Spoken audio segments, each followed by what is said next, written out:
Monsieur Joannet, vous avez fait le chenot et je pense que c'est extraordinaire et vous avez eu la chance de faire ce que vous voulez avec la main libre. Qu'est-ce que vous avez choisi comme matériaux et pourquoi? Alors, le Chenot Palace, c'est un hôtel qui est concentré autour d'un spa qui est médicalisé. C'est important de comprendre que les clients viennent dans ce spa pour passer une cure qui dure une semaine. C'est une semaine de repos, de changement de cadre, etc. Ils ont besoin d'être rassurés, ils ont besoin d'être très confortables, d'être bien. Le spa, j'ai choisi une atmosphère très légère avec beaucoup de blanc. Alors le blanc, c'est du marbre, c'est du bois laqué, c'est des murs blancs, etc. C'est un blanc cassé qui sont très doux et très calmes. Et ajouter à ça des bois qui sont en bois naturel. Il y a des chênes qui sont soit structurés pour donner un peu de matière dans certaines parties de colonnes, de certains panneaux, et d'autres chênes lisses pour être plus calmes, mais pour apporter la chaleur du bois. Tout ça est ajouté par le parquet, qui est un bois très chaleureux également. Donc c'est assez unitaire de matériaux.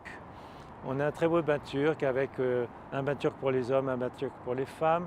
Et j'ai utilisé de magnifiques mosaïques en pâte de verre faites par Sissi. C'est une société italienne qui fait des choses absolument superbes et de très beaux décors. C'est vraiment la plus belle chose que l'on trouve dans ce domaine. Et est-ce que c'était important que tout ça reste naturel?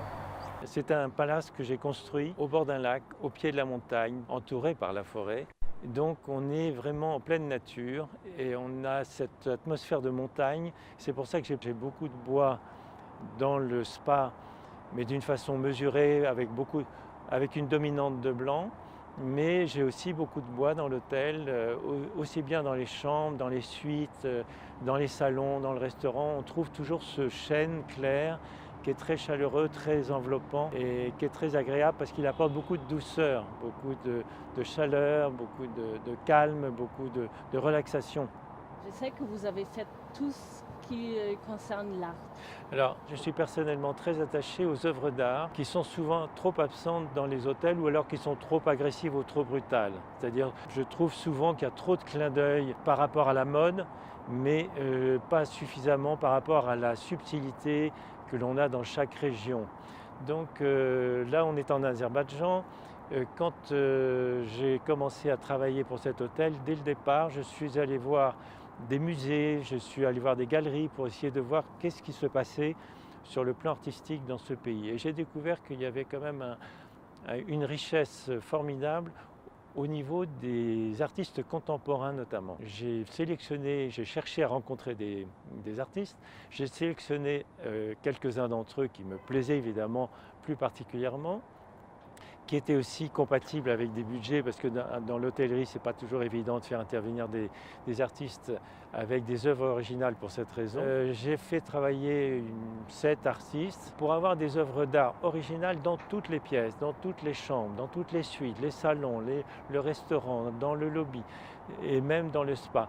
Donc je trouve très intéressant d'avoir fait participer ces artistes. J'étais très heureux de pouvoir faire participer des artistes locaux, parce que pour moi, ça fait partie de l'identité de l'hôtel aussi, d'avoir quelque chose de particulier qu'on ne trouve pas dans un autre hôtel. Et qu'est-ce que vous pensez de cette catégorie qui commence en 2018 avec... Alors moi, je trouve ça très encourageant parce que justement, je trouve que l'art n'est pas suffisamment présent dans les hôtels. Il est vrai qu'un hôtel, c'est une entreprise qui doit faire attention à ses budgets, à ses investissements, et que l'art peut coûter très cher, mais il y a aussi des artistes de très grande qualité qui ne sont pas forcément connus, qui sont très abordables et qui sont très heureux de participer. Moi, j'ai fait un certain nombre de fois dans différents pays, je l'ai fait au Brésil, je l'ai fait en Algérie, je l'ai fait en Russie, dans différents pays, de faire participer des artistes. Je peux vous dire que eux, c'est très encourageant pour eux. C'est très valorisant pour l'hôtel aussi parce qu'on apporte quelque chose d'original et de personnel. Alors après, les clients de l'hôtel, certains le remarquent, d'autres ne le remarquent pas, mais c'est comme partout. Mais de toute façon, ils le ressentent quelque part.